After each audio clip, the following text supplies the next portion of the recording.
Hindi siya namatay noong gabi na iyon. Pero may bagong katawan siyang dumating sa baryo. Sa loob niya, hindi na tao. Akinggan mo, baka ikaw din ang susunod. Kabanata 1, Yenji huling gabing walang ulap. Noong Oktubre 13, 1978, sa Barrio San Isidro, Surigao del Sur, walang ulap sa langit. Ang buwan ay bilog na bilog, arang pilak na pleto na nakabitin sa itaas ng mga anyog, at ang hangin ay tahimik na tahimik, parang natatakot huminga. Sa gitna ng baryo, nakatayo ang lumang kubol ni Mang Tano, ang albularyong bulag na may puting buhok na parang abo ng sinunog na pepel. Sa loob ng kubol na iyon, nakaupo siya sa harap ng maliit na altar na gawa sa kawayan at puno ng mga kandila na halos natunaw na, at ang amoy ng insenso ay nakakabara sa ilong. May darating, bulong niya sa sarili, habang hinahaplos ang kanyang tungkod na gawa sa nara. May darating na hindi tao. May kidlat na walang ulap. Ang kanyang mga mata, bagamat bulag, ay nakatingin sa kawalan, para may nakikita siyang hindi nakikita ng iba. Sa labas, ang mga aso ay hindi umuungol, ang mga manok ay hindi tumilawk, at ang mga bata ay natutulog ng mahimbing, maliban kay Jigo. Si Jigo ay 10 taong gulang lamang, ulila sa ama at ina. Ang kanyang ama ay nawalan noong siya ay 3 taong gulang pa lamang, sinasabing kinain ng aswang sa gubat, at ang kanyang ina ay namatay sa sakit na hindi naaalagaan. Siya ay nakatira sa maliit na kubo sa dulo ng baryo, malapit sa ilog na puno ng mga buwaya sa araw at mga anino sa gabi. Ang kanyang buhok ay itim na itim, kulot na parang alon, at ang kanyang mga mata ay malalim na malalim, arang bangin na walang ilalim. Siya ay payat, ngunit malakas, at ang kanyang mga kamay ay puno ng mga galos mula sa pagkakiskis sa mga puno at bato habang nanghuhuli ng isda o naglalaro sa gubat. Sa gabing iyon, si Jigo ay natutulog ng mahimbing sa loob ng kanyang kubo na gawa lamang sa kawayan at nipa. Ang kanyang higaan ay banig na gawa sa dahon ng niyog, at ang kanyang unan ay lumang damit ng kanyang ina. Sa labas, ang hangin ay nagsimulang umihip ng mahina, at ang mga dahon ng niyog ay nagsimulang umugoy, parang may humihila sa kanila. Sa loob ng kubo, si Jigo ay biglang nagising, hindi dahil sa ingay, kundi dahil sa init. Ang kanyang dibdib ay mainit na mainit, parang may apoy na nasusunog sa loob niya. Siya ay tumayo, hinawakan ang kanyang dibdib, at doon niya nakita, sa ilalim ng kanyang manipis na damit, may marka na hugis kidlat na kumikinang sa dilim, harang bahaw na ilaw na nagmumula sa kanyang balat. Hala, bulong niya habang hinahaplos ang marka. Hindi siya natakot, bakos ay naging kuryoso. Siya ay lumabas ng kubo, walang sapatos, walang damit maliban sa kanyang sando at short, at tumingin sa langit. Walang ulap, ngunit may kidlat na kumislap sa malayo, para may naglalaro sa itaas ng mga bundok. Siya ay nagsimulang maglakad, hindi alam kung saan, ngunit parang may humihila sa kanya. Ang kanyang mga paa ay parang may sariling buhay, at ang kanyang mga mata ay nakatingin sa isang punto sa gubat, isang punso na malaki, na hindi niya nakikita noon. Sa baryo, si Mang Tano ay biglang tumayo, ang kanyang tungkod ay nanginginig sa kanyang kamay. Narito na, sabi niya, at ang kanyang boses ay nanginginig. Siya ay lumabas ng kubo, hinanap ang direksyon ng hangin, at doon niya naramdaman ang amoy ng nasusunog na balahibo, ang amoy ng dugo, ang amoy ng kidlat. Siya ay nagsimulang maglakad patungo sa gubat, kahit bulag, parang may gabay sa kanya. Sa daan, nakasalubong niya ang mga kapitbahay na biglang nagising, ang mga mata ay puno ng takot. Si Jigo, sigaw ng isang babae. Nakita ko siyang lumabas ng kubo, parang may hinahabol. May darating, sagot ni Mang Tano habang patuloy na naglalakad. At si Jigo ang magiging susi. Sa gubat, si Jigo ay patuloy na naglalakad. Ang kanyang mga paa ay hindi nasasaktan kahit nakakadapa sa mga ugat at baito. Ang punso ay lumalaki sa kanyang harapan, parang buhay, at ang marka sa kanyang dibdib ay lalong kumikinang. Siya ay huminto sa harap ng punso, at doon niya narinig isang bulong, malalim at mabigat, parang boses ng lupa mismo. Pumunta ka rito, kunin mo ang mutya, ikaw ang pinili. Si Jigo ay lumapit, hinawakan ang punso, at doon niya nakita, sa loob ng maliit na butas, may mata na baghaw, kumikinang na parang kidlat, at nakatingin sa kanya. Ang kanyang puso ay tumibok ng mabilis, at ang kanyang dibdib ay lalong sumakit. Siya ay hindi natakot, ngunit naramdaman niya na may darating na malaking bagay, isang bagay na magbabago sa kanyang buhay magpakailanman. Sa baryo, si Mang Tano ay huminto sa harap ng kubo ni Jigo, at doon niya nakita. Ang pinto ay bukas, ang banig ay magulo, at sa sahig, may bakas ng paa na basa, parang may tumawid sa ilog. Siya ay tumingin sa langit, at doon niya nakita, ang unang ulap, itim na nagmumula sa gawi ng gubat.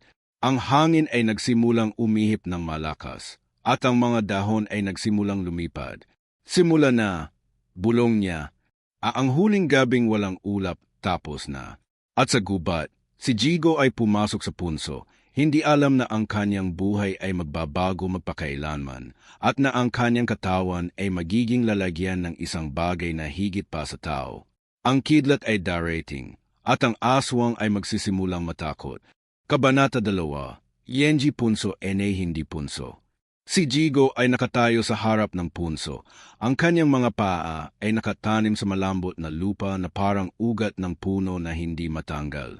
Ang punso ay hindi ordinaryong punso.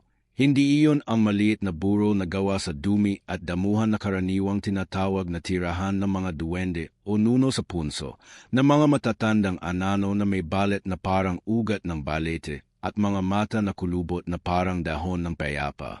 Ito ay higit pa rito, isang malaking bungkos ng lupa na lumalaki pa sa kanyang harapan, parang may sariling hininga, na ang ibabaw ay puno ng mga ugat na kumikinang na parang mga ugat ng kidlat na buhay. Ang hangin sa paligid ay malamig na malamig, parang galing sa ilalim ng lupa, at ang amoy ay hindi ng sariwang damuhan kundi ng dugo na matagal nang natuyo, halo-halo sa amoy ng nasusunog na balahibo ng hayop. Sa loob ng butas na iyon, ang mata na baghaw ay hindi kumukurap, nakatingin sa kanya na parang nakakakita sa kanyang kaluluwa.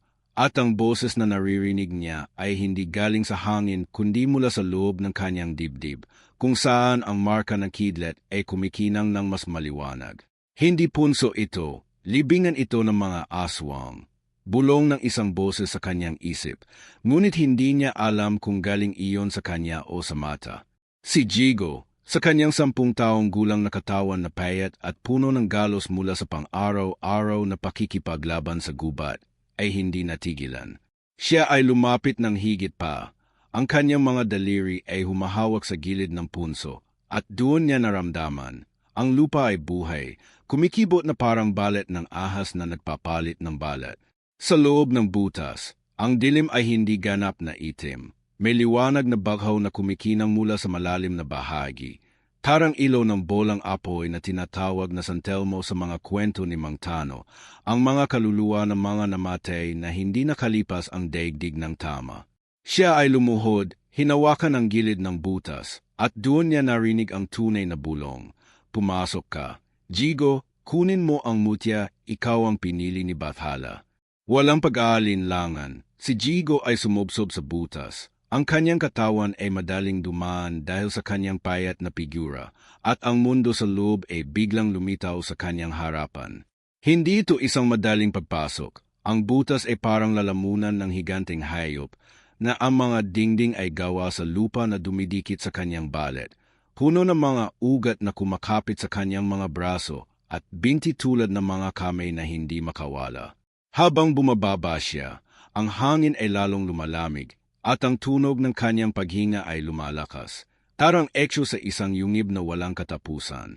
Sa ibaba, ang liwanag na baghaw ay lumalakas, nagiging parang kidlat na hindi sumasabog ngunit kumikinang ng paulit-ulit, at ang amoy ng dugo ay lalong naging matindi, halo na ngayon ng amoy ng karne na hinahayupan at buto na nabasag.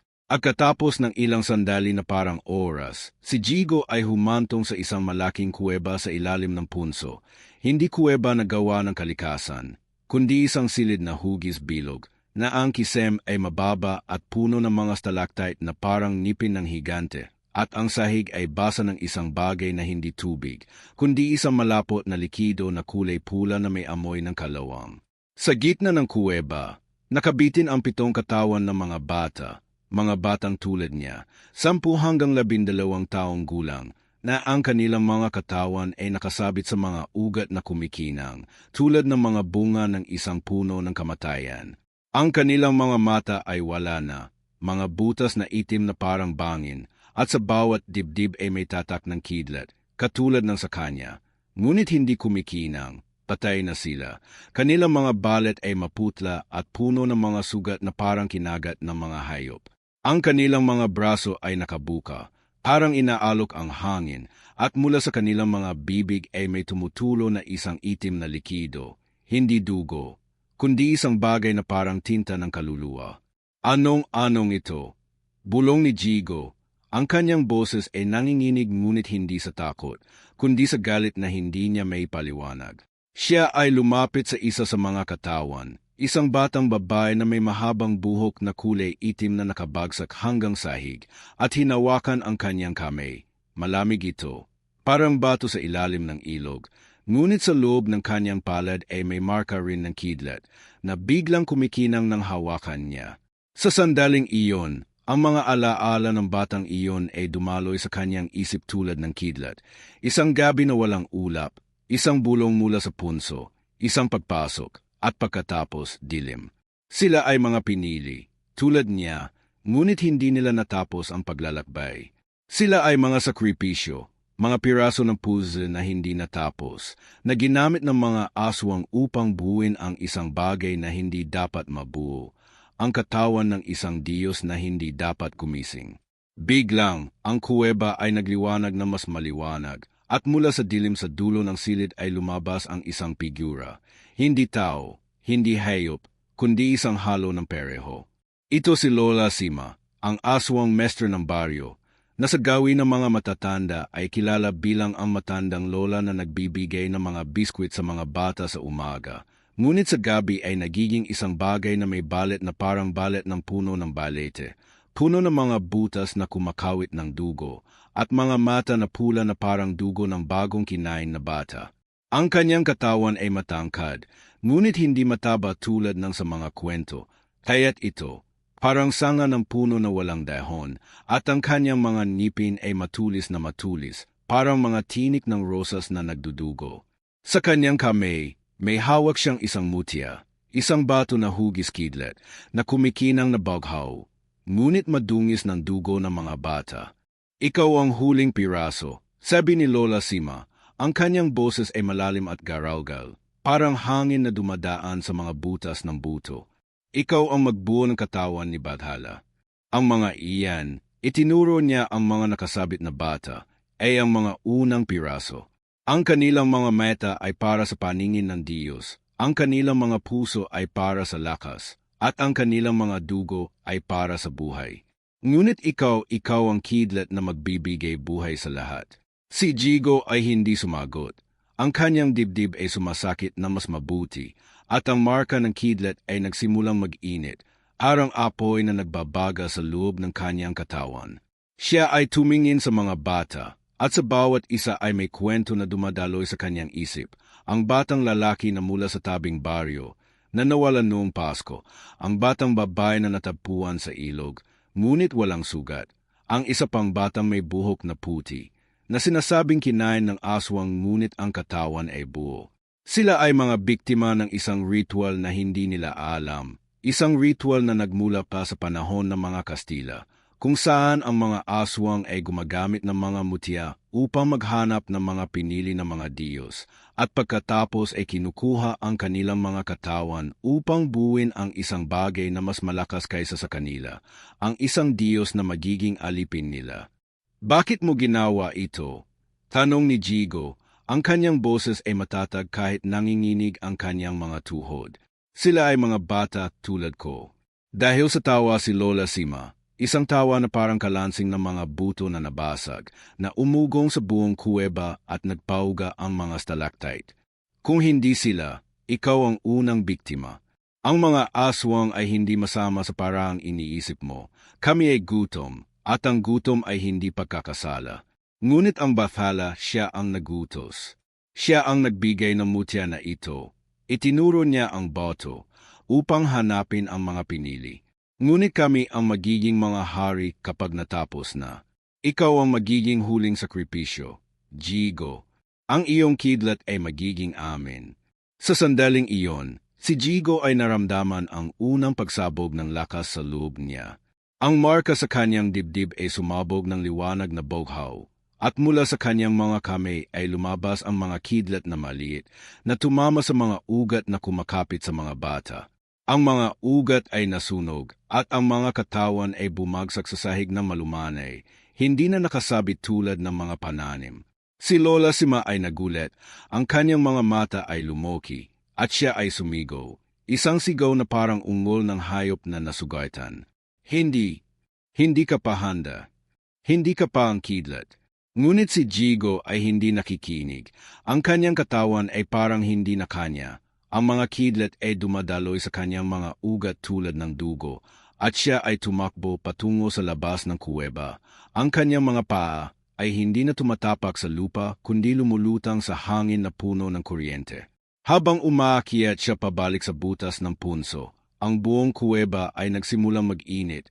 Ang mga dingding ay nagsimulang mag-crack tulad ng lupa sa gitna ng lindol, at mula sa likod niya ay naririnig ang mga ungol ng mga aswang na gising, na hinahabol siya ngunit hindi makalapit dahil sa init ng kidlat. Sa labas ng punso, si Jigo ay lumabas na gasping for air. Ang kanyang damit ay nasunog sa mga gilid, at ang kanyang mga mata ay kumikinang na baghaw. Ang gubat ay biglang nagbago. Ang mga puno ay nagsimulang umugoy ng walang hangin, at mula sa langit, na walang ulap pa rin, ay bumagsak ang unang kidlat, hindi mula sa itaas kundi mula sa punso mismo, na sumabog ng liwanag na nagpalabas ng apoy sa paligid. Siya ay tumakbo, hindi alam kung saan, ngunit ang kanyang mga paa ay nagdadala sa kanya patungo sa ilog, ang tanging lugar na alam niyang ligtas. Habang tumatakbo, ang mga alaala ng mga bata ay nananatili sa kanyang isip, mga kwento ng pag-asa at trader, at ang boses ni Bathala, o ng kung ano man iyon, ay bulong pa rin. Ligtas ka muna, ngunit darating ang tunay na pagsubok. Sa baryo, si Mang Tano ay nakatayo sa harap ng kubo ni Jigo. Ang kanyang mukha ay puno ng pawis at takot, nang biglang maramdaman niya ang lindig ng lupa. Ang unang kidlat ay bumagsak malapit sa gubat, at ang mga kapitbahay ay nagising na lahat. Ang kanilang mga mata ay puno ng gulat. Si Jigo, sigaw nila, ngunit si Mang Tano ay alam na, ang punso na hindi punso ay nagbukas na, at ang lalim nito ay magdadala ng dugo. Siya ay nagsimulang maglakad patungo sa gubat. Ang kanyang tungkod ay hawak ng mahigpit, habang ang kidlat ay patuloy na bumabagsak. Bawat isa ay mas malapit kaysa sa nakaraan. Si Jigo ay dumating sa ilog, ang kanyang mga binti ay nanghihina, at doon niya nakita, ang tubig ay hindi tahimik, kundi umaalon na parang may buhay sa ilalim. Siya ay sumubsob sa tubig, hindi dahil sa pagtakas, kundi dahil sa isang hilahil na hindi niya may paliwanag, at habang lumulubog siya, ang kanyang katawan ay inanimado, parang patay na. Sa ibabaw, ang punso ay sumabog ng apoy, at si Lola Sima ay lumabas mula roon. Ang kanyang mukha ay puno ng galit at gutom. Hindi ka makakaligtas, batang kidlat, bulong niya sa hangin. Sa ilalim ng tubig, may kamay na bughaw ang humihila sa iyo. At sa ilalim ng ilog, habang ang mundo sa itaas ay nagsisimula na maging gulo, si Jigo ay nararamdaman ang unang hawak ng isang bagay na hindi tao, isang kamay na malamig ngunit buhay, na humihila sa kanya patungo sa mas malalim na dilim, kung saan ang tunay na kwento ay magsisimula. Kabanata 3, Yenji Pagkagising Essay Ilalim ng Tubig. Ang ilog ng Barrio San Isidro ay hindi ordinaryong ilog. Sa araw, ito ay tahimik, malinaw na tubig na may mga isdang maliliit na lumalanggoy sa ilalim ng mga bato at mga dahon ng niyog na nakalutang. Sa gabi, ito ay nagiging ibang mundo. Ang tubig ay nagiging madilim, parang tinta na may buhay, at ang mga buweya ay hindi na ang pinakamalaking banta. Ngunit sa gabing iyon, Nang si Jigo ay sumubsob sa ilog na parang patay na katawan, ang tubig ay hindi na malamig. Ito ay mainit, parang dugo na bagong lumabas sa katawan, at ang alon ay hindi natural. May ritmo ito. Arang tibok ng puso ng isang higanteng nilalang na natutulog sa ilalim. Si Jigo ay lumulubog. Ang kanyang mga meta ay nakapikit. Ang kanyang hininga ay nawala. At ang marka ng kidlat sa kanyang dibdib ay hindi na kumikinang. Ito ay nagiging madilim, parang nasisipsip ng tubig. Sa paligid niya, ang mga bato ay hindi na bato. Sila ay mga buto ng mga hayop na matagal nang namatay, mga bungo ng mga baboy ramo at kalabaw na may mga ngipin na nakabuka pa rin. At ang mga dahon ay hindi na dahon ng niyog kundi mga balat ng mga ahas na nagpapalit ng bala. Habang lumulubog siya, ang mundo sa itaas ay nawawala. Ang tunog ng kidlat, ang sigaw ni Lola Sima, ang ungol ng mga aswang, lahat ay nagiging tahimik, arang nasa loob ng isang malaking kampana na gawa sa tubig. Pagkatapos ng ilang sandali na parang walang hanggan, si Jigo ay huminto sa paglubog. Hindi siya nakarating sa ilalim. Siya ay nakalutang sa isang espesyo na hindi sa ilog, hindi sa lupa, kundi sa isang mundo na bahaw, arang nasa loob ng isang malaking kristal na puno ng tubig.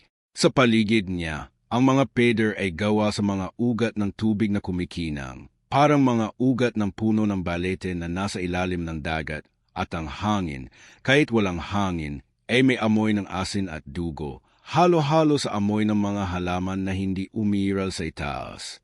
Sa gitna ng espesyong iyon, nakatayo ang isang babae, hindi tao, hindi aswang, kundi isang diwata ng ilog, na ang kanyang buhok ay gawa sa mga alon na buhay. Ang kanyang mga mata ay kulay berde na parang dagat sa umaga, at ang kanyang katawan ay hubad ngunit natatakpan ng mga dahon ng tubig na kumikinang. Hindi ka namatay, Jigo, sabi ng diwata. Ang kanyang boses ay malambot ngunit malakas, parang alon na tumatama sa bato. Ikaw na ang kidlat. Ako si Inang Ilog, ang tagapagbante ng mga pinili na nahulog sa tubig. Ang iyong katawan ay nasa ilalim ng aking pangangalada, at ang iyong kaluluwa ay narito upang matuto. Si Jigo ay nagising, ang kanyang mga mata ay bumuka ng dahan-dahan, at ang unang bagay na nakita niya ay ang mukha ng diwata, hindi maganda sa paraan ng mga tao, kundi maganda sa paraan ng kalikasan, na may mga mata na puno ng karunungan at kalungkutan. Siya ay tumayo. Ang kanyang katawan ay hindi basa, hindi malamig, at ang marka ng kidlat sa kanyang dibdib ay nagsimulang kumikinang muli. Ngunit hindi baghaw, ito ay nagiging puti, parang liwanag ng buwan sa tubig. Saan ako? Tanong niya. Ang kanyang boses ay hindi nanginginig, bakos ay puno ng pagtataka. Nasa ilalim ng ilog, sa kaharian ng mga tubig na hindi nakikita ng mga tao, sagot ng diwata. Dito, ang oras ay hindi tumatakbo tulad sa itaas. 1 minuto rito ay 1 oras doon. Ikaw ay nahulog dito ng 3 araw na ang nakalipas sa mundo ng mga tao. Ngunit dito, ilang sandali pa lamang. Ang mga aswang ay naghihintay sa itaas, at si Lola Sima ay nagpapadala ng mga sugo upang hanapin ka. Ngunit dito, ligtas ka muna. Ang diwata ay lumapit, hinawakan ang noo ni Jigo, at doon niya naramdaman ang unang aralin. Ang kanyang isip ay napuno ng mga larawan ng mga bata na nahulog sa ilog noon, mga pinili na katulad niya, na nagkaroon ng marka ng kidlat ngunit hindi natapos ang kanilang paglalakbay. Sila ay mga biktima ng ritual ng mga aswang, na gumagamit ng mga mutya upang akitin ang mga pinili ng mga diyos, at pagkatapos ay kinukuha ang kanilang mga katawan upang buuin ang isang bagay na hindi dapat mabuo. Ngunit si Jigo ay iba. Ang kanyang kidlat ay hindi ordinaryo. Ito ay galing kay Bathala mismo, ang Diyos ng langit at lupa, na nagbigay ng kapangyarihan upang labanan ang mga aswang na sumisira sa balance ng kalikasan. Upang maging kidlat, kailangan mong matuto ng 3 bagay, sabi ng diwata. Una, ang paghinga. Ang bawat hininga mo ay magiging kidlat. Pangalawa, ang paningin. Ang bawat tingin mo ay magiging liwanag na nakakabulag sa dilim. Pangatlo, ang puso. Ang bawat tibok mo ay magiging lakas na makakapagsunog sa kasamaan. Ang pagsasanay ay nagsimula. Una, ang paghinga. Ang diwata ay nagbigay ng isang maliit na bato na hugis kidlat na gawa sa kristal ng tubig at inilagay ito sa bibig ni Jigo. Humiga ka, sabi niya, at si Jigo ay humiga sa isang kama na gawa sa mga dahon ng tubig. Siya ay huminga ng malalim at sa bawat hininga, ang bato ay kumikinang at mula sa kanyang bibig ay lumalabas ang maliit na kidlat na tumatama sa mga pader ng kuweba. Sa una, ito ay mahina, parang spark ng posporo, ngunit habang tumatagal, ito ay lumalakas, nagiging parang kidlat na tumatama sa puno sa gitna ng bagyo. Ang diwata ay nagtuturo, kontrolin mo ang iyong takot. Ang kidlat ay hindi galit, ito ay hustisya. Pangalawa, ang paningin. Ang diwata ay nagbigay ng isang salamin na gawa sa tubig na nakalutang sa hangin at inilagay ito sa harap ng mga mata ni Jigo. Tingnan mo ang iyong sarili, sabi niya.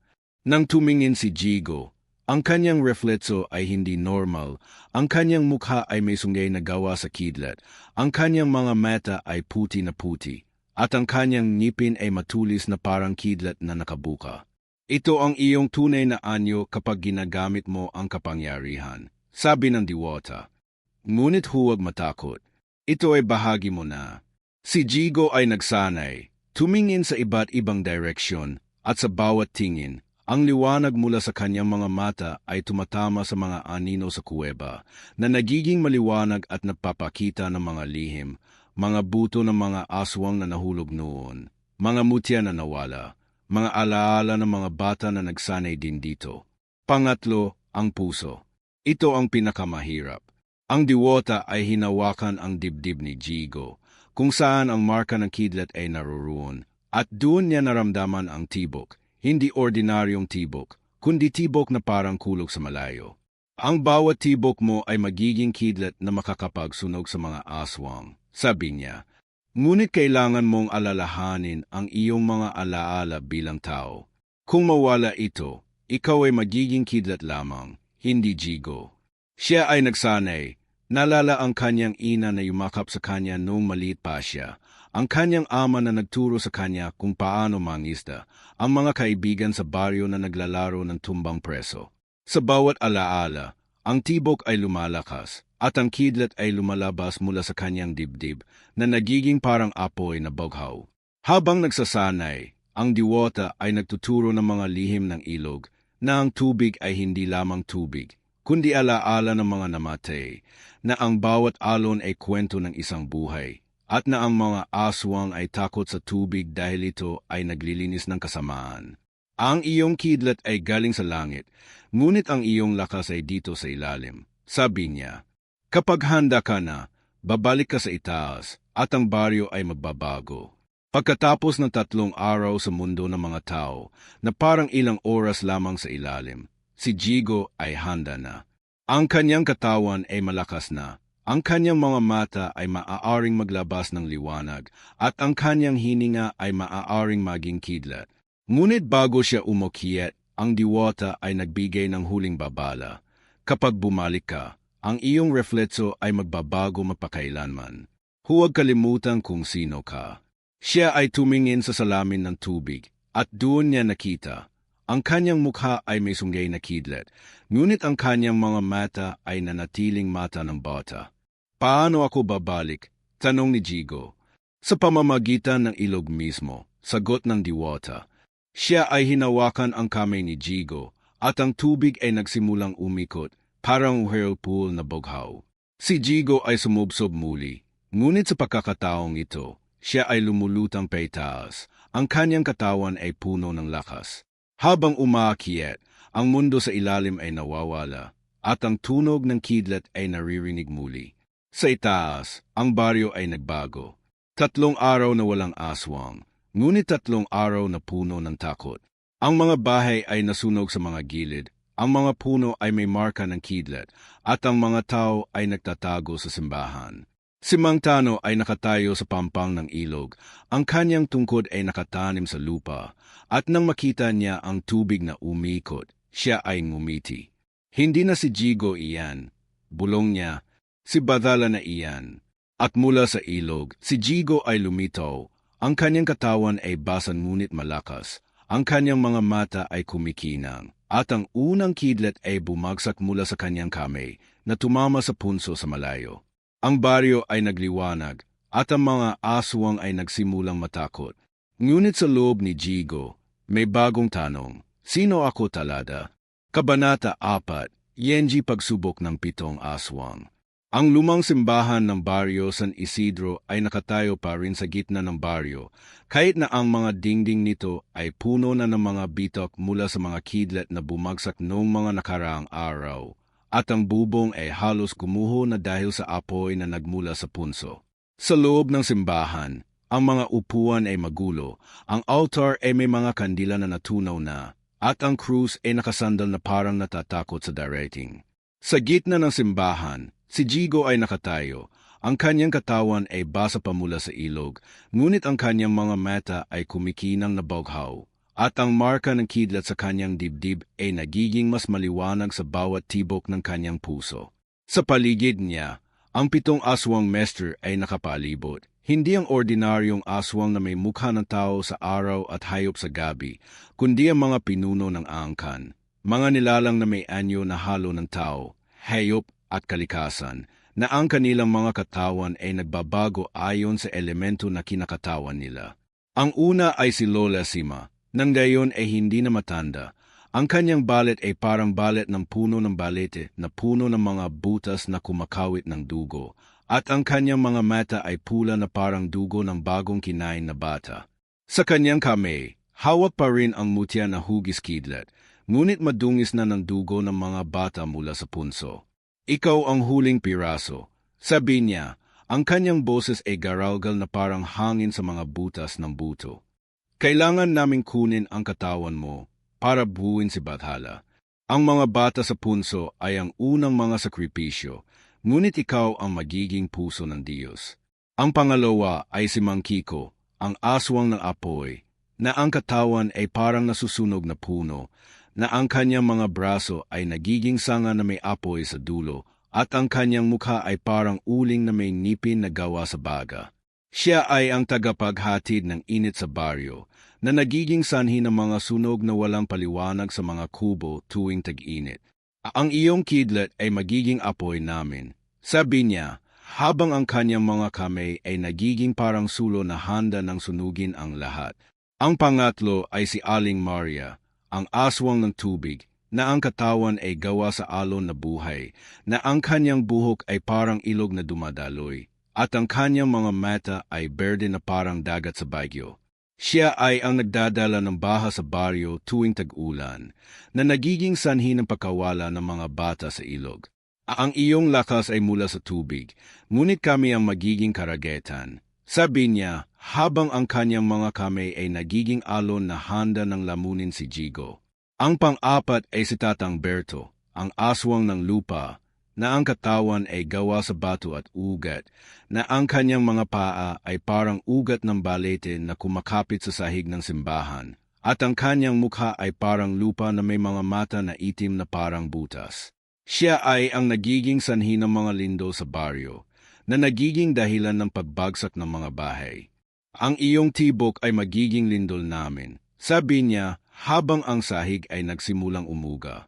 Ang panglima ay si Nanay Pesing, ang aswang ng hangin, na ang katawan ay parang ulap na buhay, na ang kanyang mga braso ay nagiging hangin na umikot, at ang kanyang mukha ay parang bagyo na may mga mata na puti. Siya ay ang nagdadala ng unos sa baryo, na nagiging sanhi ng paglipad ng mga bubong. Ang iyong hininga ay magiging bagyo namin, sabi niya, habang ang hangin sa loob ng simbahan ay nagsimulang umikot. Ang pang-anim ay si Kuya Lando, ang aswang ng dilim, na ang katawan ay gawa sa anino na buhay, na ang kanyang mga kamay ay nagiging parang usok na itim, at ang kanyang mukha ay walang anyo maliban sa mga mata na dilim na parang gabi. Siya ay ang nagiging sanhi ng mga bangungot sa baryo, na nagiging dahilan ng pagkagising ng mga tao na basa ng pawis. Ang iyong liwanag ay magiging dilim namin, sabi niya, habang ang liwanag mula sa kidlat ni Jigo ay nagsimulang humina. At ang pangpito, ang pinakamalakas, si Ina, ang aswang ng buhay at kamatayan, na ang katawan ay parang puno ng kamatayan na may mga sanga na gawa sa buto, at ang kanyang mukha ay parang mukha ng isang babae na kilala ni Jigo. Siya ay hindi ordinaryong aswang. Siya ay ang ina ni Jigo, na nawalan noong siya ay 3 taong gulang, na sinasabing kinain ng aswang ngunit ngayon ay narito, na ang kanyang mga mata ay puno ng kalungkutan at gutom. Anak, patawarin mo ako. Sabi niya, ang kanyang boses ay malambot ngunit puno ng sakit. Hindi ko gusto ito, ngunit ang mutya ay nagutos. Kami ay mga alipin ng ritual na ito mula pa noong panahon ng mga ninuno. Si Jigo ay natigilan, ang kanyang kidlat ay huminto sa pagkinang, at ang kanyang mga kamay ay nanginginig. Ina, bulong niya, ang kanyang mga mata ay puno ng luha na hindi pa niya naramdaman mula noong bata pa siya. Ang mga alaala ay dumaloy sa kanyang isip, ang yakap ng kanyang ina, ang kanyang awit tuwing gabi, ang kanyang pangako na babalik siya. Ngunit ngayon, siya ay isa sa mga aswang, isa sa mga pinuno, na may katawan na puno ng mga sugat na hindi nagilom. Anak, sagot niya habang lumalapit. Kinain nila ako, ngunit hindi nila ako pinatay. Ginawa nila akong isa sa kanila, upang maging bahagi ng ritual. Ang bathala na gusto nilang buuin ay hindi ang tunay na bathala. Ito ay isang peking Diyos na gagamitin nila upang maghari sa mundo ng mga tao. Ngunit ikaw ang tunay na pinili. Ang iyong kidlat ay makakapigil sa amin. Ang iba pang 6 na aswang ay sumigaw. Ang kanilang mga elemento ay nagsimulang umatik. Apoy mula kay Mang Kiko, alon mula kay Aling Maria, lupa mula kay Tatang Berto, hangin mula kay Nanay Pesing, dilim mula kay Kuya Lando, at buto mula kay Lola Sima. Si Jigo ay nagsimulang lumaban. Ang kanyang hininga ay nagiging kidlat na tumatama sa apoy at nagiging singaw. Ang kanyang paningin ay nagiging liwanag na tumatama sa dilim at nagiging araw. Ang kanyang tibok ay nagiging kulog na tumatama sa lupa at nagiging lindol na laban sa kanila. Ngunit sa bawat atik, siya ay lumalapit sa kanyang ina, na hindi umaatik, na nakatingin lamang sa kanya na may mga mata na puno ng pagmamahal at pagsisisi. Anak, patayin mo ako, sabi niya habang ang iba ay nagpapatuloy sa pag-atik. Kung hindi mo sila matatalo. Ako ang pinakamalakas, dahil ako ang buhay na konektado sa iyo. Si Jigo ay hesitante, ang kanyang kidlat ay huminto, at ang simbahan ay nagsimulang mag-collapse. Ang mga dingding ay bumagsak, ang bubong ay gumuho, at ang mga aswang ay lumalapit. Hindi ko kaya, bulong niya, ngunit sa loob niya, ang boses ng diwata ng ilog ay naririnig. Ang hustisya ay hindi madali, ngunit ito ang iyong kapangyarihan. Sa huling sandali, si Jigo ay tumingin sa kanyang ina, at ang kanyang kidlat ay nagiging malakas na malakas, ngunit hindi tumama sa kanya. Ito ay tumama sa mutya na hawak ni Lola Sima, na sumabog ng liwanag na nagpalabas ng apoy sa lahat ng aswang. Ang simbahan ay nagliwanag, at ang mga aswang ay nagsimulang matunaw, maliban sa kanyang ina, na nakatingin pa rin sa kanya. Salamat, anak, bulong niya bago siya nawala sa liwanag. Ngunit ang pagsubok ay hindi pa tapos. Ang mutya ay bumagsak sa sahig, at mula roon ay lumabas ang isang anino na mas malaki, ang pinakamalaking traitor, na naghihintay sa susunod na kabanata. Kabanata 5, Yenji pagkamatay ng kidlat. Ang simbahan ng baryo San Isidro ay nawasak na, ang mga dingding ay gumuho na parang mga buto ng higante na nabali, at ang bubong ay nawala na nag-iwan lamang ng bukas na langit na puno ng ulap na itim, na parang nagdadalamhati sa nangyari. Sa gitna ng mga guho, si Jigo ay nakatayo. Ang kanyang katawan ay puno ng mga sugat na hindi nagdudugo, ngunit ang marka na kidlat sa kanyang dibdib ay kumikinang pa rin ng mahina, parang huling hininga ng isang bituin na malapit ng mamatay. Sa paligid niya, ang 6 na aswang master ay nakatayo pa rin, ngunit hindi na malakas. Si Mang Kiko ay may katawan na halos uling na. Si Aling Maria ay may alon na mahina na parang hamog. Si Tatang Berto ay may ugat na nabali na. Si Nanay Pesing ay may hangin na hindi na umikot. At si Kuya Lando ay may anino na halos nawala na. Si Lola Sima ay nakahiga sa sahig. Ang kanyang katawan ay parang puno na nasunog, ngunit ang kanyang mga mata ay buhay pa rin, puno ng galit at gutom. Sa harap ni Jigo, ang mutya na sumabog ay nawala na, ngunit mula sa mga piraso nito ay lumitaw ang isang bagong anyo, hindi ang kanyang ina, na nawala na sa liwanag, kundi ang tunay na pinuno ng ritual, ang aswang na higit sa lahat, na tinatawag na ama ng dilim. Siya ay hindi tao, hindi hayop, kundi isang halo ng lahat ng kasamaan na nagmula pa sa panahon ng mga unang tao sa Mindanao. Ang kanyang katawan ay gawa sa anino na buhay, na may mga mata na pula na parang dugo ng lahat ng mga bata na kinain niya, at ang kanyang mga kamay ay parang mga ugat ng punso na kumakapit sa lupa. Mahina ka pa rin, tao ka pa rin, sabi niya. Ang kanyang boses ay malalim na parang bangin na walang ilalim, na umugong sa buong baryo at nagpauga ang mga natitirang puno. Si Jigo ay tumingin sa kanya. Ang kanyang mga mata ay puno ng luha na hindi pa niya naramdaman mula noong nawala ang kanyang ina. Hindi ako tao, hindi rin ako aswang, sagot niya. Ang kanyang boses ay matatag ngunit puno ng sakit. Ako ang kidlat na pinili ni Badhala, at ikaw ang kasamaan na dapat matapos. Ngunit sa loob niya, ang kapangyarihan ay humihina. Ang 3 araw ng pagsasanay sa ilalim ng ilog ay nagbigay ng lakas, ngunit ang pagkakita sa kanyang ina bilang aswang ay nag-iwan ng sugat na hindi nakikita, isang sugat sa kanyang kaluluwa na nagiging sanhi ng paghina ng kidlat. Ang ama ng dilim ay tumawa, isang tawa na parang kulog na walang kidlat, na nagpauga ang lupa at nagpatakbo ang mga natitirang tao sa baryo patungo sa gubat. Ang iyong ina ay bahagi ko na. Siya ang nagbigay ng buhay sa ritual na ito. Kung hindi siya, walang 7 aswang. Kung hindi siya, walang mutya. At kung hindi siya, walang ikaw. Siya ay lumapit. Ang kanyang mga kamay ay nagiging parang mga tinik na itim na handa ng kunin ang puso ni Jigo. Ngunit si Jigo ay hindi sumuko. Siya ay huminga ng malalim. Naalala ang aralin ng diwata ng ilog. Ang bawat hininga ay kidlat. Siya ay huminga, at mula sa kanyang bibig ay lumabas ang kidlat na malakas, na tumama sa ama ng dilim at nagpalabas ng usok. Ang iba pang aswang ay sumoli, ngunit ang kanilang mga atik ay mahina na. Ang apoy ni Mang Kiko ay parang kandila lamang, ang alon ni Aling Maria ay parang ulan na mahina. Si Jigo ay lumaban. Ang kanyang paningin ay nagiging liwanag na tumatama sa dilim. Ang kanyang tibok ay nagiging kulog na tumatama sa lupa. Ngunit sa bawat atik, siya ay lumalapit sa kanyang limitasyon. Ang kanyang katawan ay nagsimulang mag-init ng labis, parang nasusunog mula sa loob. Anak, hindi mo kaya. Narinig niya ang boses ng kanyang ina sa kanyang isip, na parang alaala na hindi nawala. Ang ritual ay hindi matatapos hanggat may buhay ka. Kung patayin mo sila, mamamatay ka ring. Ang kidlat ay hindi walang hanggan. Si Jigo ay tumigil, ang kanyang kidlat ay humina, at siya ay tumingin sa kanyang mga kamay.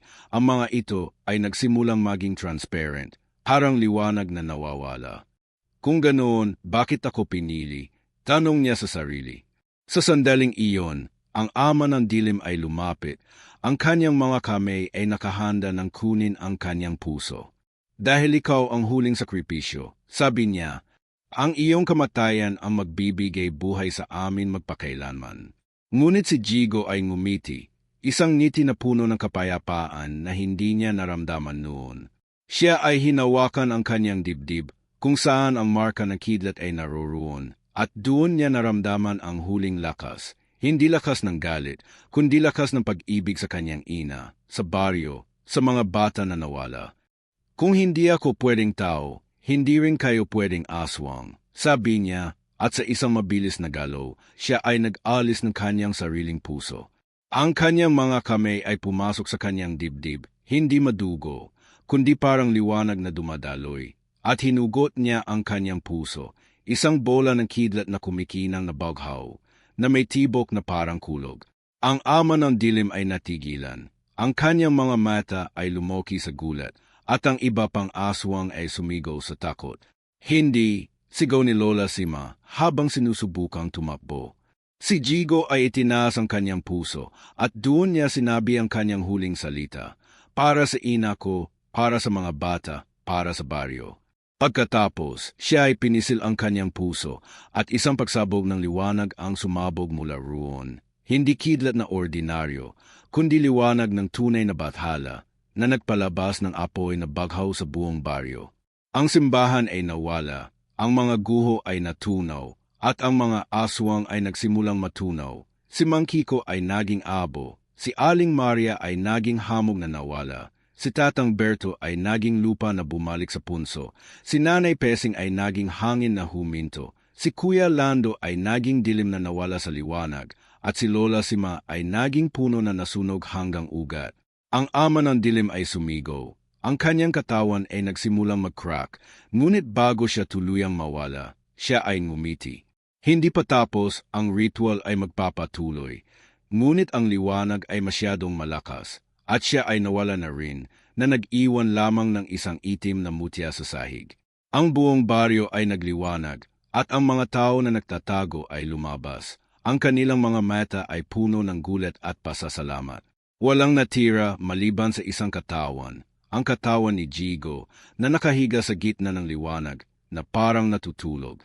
Ngunit nang lumapit si Mang Tano, ang kanyang bulag na mga mata ay nakakita ng isang bagay na hindi inaasahan. Sa loob ng dibdib ni Jigo, kung saan ang puso ay nawala, may isang maliit na bata na bagong panganak na umiyak ng mahina, na may marka ng kidlat sa kanyang maliit na dibdib.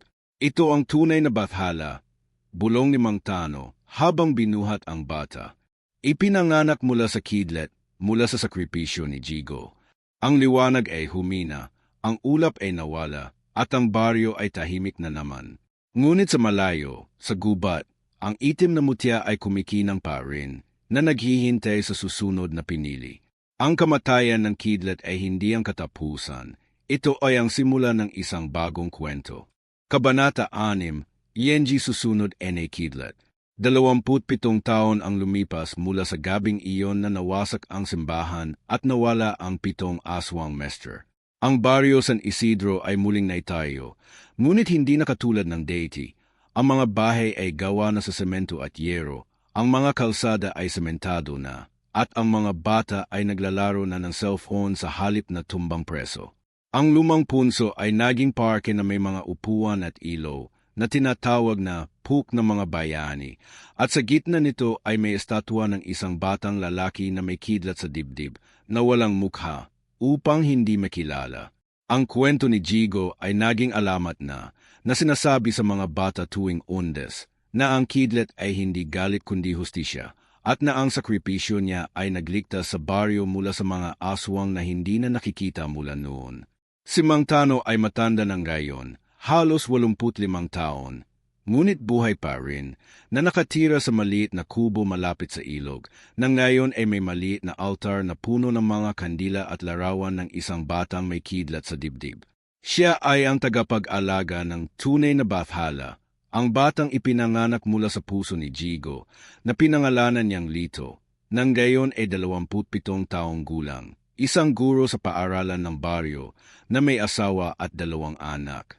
Si Lito ay hindi alam ang kanyang pinagmulan.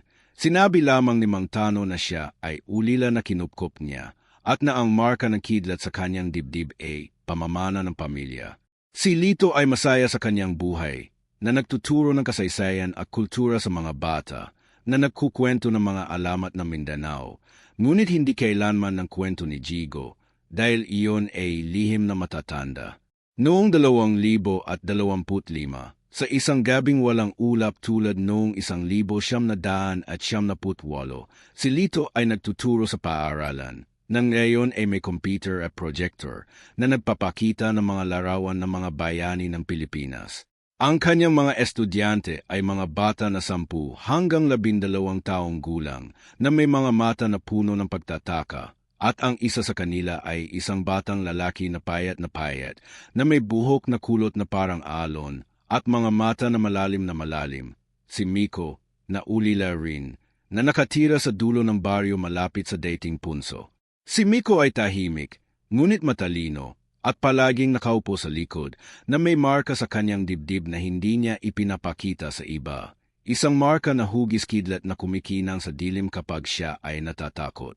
Sa gabing iyon, habang nagtuturo si Lito, ang hangin ay biglang huminto, at ang mga ilaw sa paaralan ay kumurap-kurap. Ang mga bata ay natakot, ngunit si Lito ay ngumiti. Normal lang iyan, baka brownout. Ngunit si Mang Tano, na nakaupo sa labas ng paaralan na naghihintay kay Lito, ay biglang tumayo. Ang kanyang tungkod ay nanginginig. Narito na ulit, bulong niya habang tumitingin sa langit. Walang ulap, ngunit may kidlat na kumislap sa malayo, parang may naglalaro sa itaas ng mga bundok. Sa loob ng paaralan, si Miko ay biglang tumayo, ang kanyang dibdib ay sumokit, at ang marka ng kidlat ay kumikinang sa ilalim ng kanyang uniform. Siya ay lumabas ng silid-aralan, hindi sinasabi sa guro, at nagsimulang maglakad patungo sa park, ang dating punso. Ang kanyang mga paa ay parang may sariling buhay, at ang kanyang mga mata ay nakatingin sa estatwa ng batang walang mukha. Sa harap ng estatwa, siya ay huminto, hinawakan ang dibdib, at doon niya narinig ang bulong na katulad ng narinig ni Jigo noon. Pumunta ka rito, kunin mo ang mutya, ikaw ang susunod na pinili. Si Lito ay napansin ang pagkawala ni Miko, at siya ay sumunod, na may kakaibang pakiramdam sa kanyang dibdib. Ang kanyang sariling marka ng kidlat ay nagsimulang uminit, na hindi pa nangyari mula noong bata pa siya. Nang makarating siya sa parke, nakita niya si Miko na nakatayo sa harap ng estatwa, na may mga mata na baghaw na baghaw. Miko, ano ang ginagawa mo rito? Tanong niya, ngunit si Miko ay hindi sumagot. Sa halip, siya ay tumingin sa kanya, at ang kanyang boses ay malalim na malalim, parang boses ng lupa. Ikaw ang nagbigay buhay sa akin, ngunit siya ang susunod. Sa sandaling iyon, si Mang Tano ay dumating. Ang kanyang mukha ay puno ng pawis at takot. Lito, huwag kang lumapit, sigaw niya. Siya ang bagong kidlat. Ang ritual ay hindi natapos. Ang itim na mutya ay buhay pa rin sa ilalim ng parke.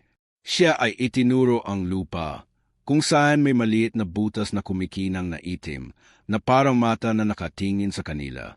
Si Miko ay lumapit sa butas, ang kanyang mga kamay ay nanginginig, at doon niya nakita ang itim na mutya, na hugis kidlat ngunit madilim, na kumikinang na parang dugo na natuyo. Kunin mo, bulong ng boses mula sa mutya, nang gayon ay boses ng ama ng dilim, na hindi talaga namatay noong 1998, kundi naghihintay lamang sa susunod na henerasyon. Ikaw ang magiging bagong bathala, ngunit sa amin. Si Lito ay tumakbo patungo kay Miko, hinawakan ang kanyang kamay, at doon niya naramdaman ang lakas ni Jigo, ang kanyang ama na hindi niya kilala. Hindi, sigaw niya, at ang kanyang dibdib ay sumabog ng liwanag na boghaw, na tumama sa mutya at nagpalabas ng usok. Si Miko ay natigilan, ang kanyang mga mata ay bumalik sa normal, at siya ay bumagsak sa sahig, na parang natutulog. Ang mutya ay sumobog, ngunit hindi nawala. Ito ay naghiwa-hiwalay sa 7 piraso, na lumipad sa 7 direksyon ng baryo, na naghihintay sa 7 bagong aswang na muling bubuhayin. Si Mang Tano ay lumapit kay Lito, nang gayon ay alam na ang katotohanan. Ikaw ang anak ni Jigo, sabi niya, at si Miko ang susunod na kidlat. Ang kwento ay hindi tapos, ito ay isang siklo. Sa baryo, ang mga ilaw ay bumalik, ang hangin ay huminga ulit, at ang mga bata sa paaralan ay nagising na parang walang nangyari. Ngunit si Miko, nang magising kinabukasan, ay may bagong marka sa kanyang dibdib, hindi na maliit, kundi malaki, na kumikinang na baghaw. Siya ay ngumiti kay Lito, nang ngayon ay guro niya pa rin, at bulong niya, salamat, Tito. Ngunit darating ang araw na ako naman ang magiging kidlat. At sa malayo, sa 7 sulok ng baryo, ang 7 piraso ng mutya ay kumikinang, na naghihintay sa 7 bagong pinili. Ang susunod na kidlat ay darating, at ang kwentong aswang ay magpapatuloy magpakailanman. Ang baryo ay tahimik na naman, ngunit sa ilalim ng lupa, ang dilim ay naghihintay. Kwentong aswang, true story to be continued.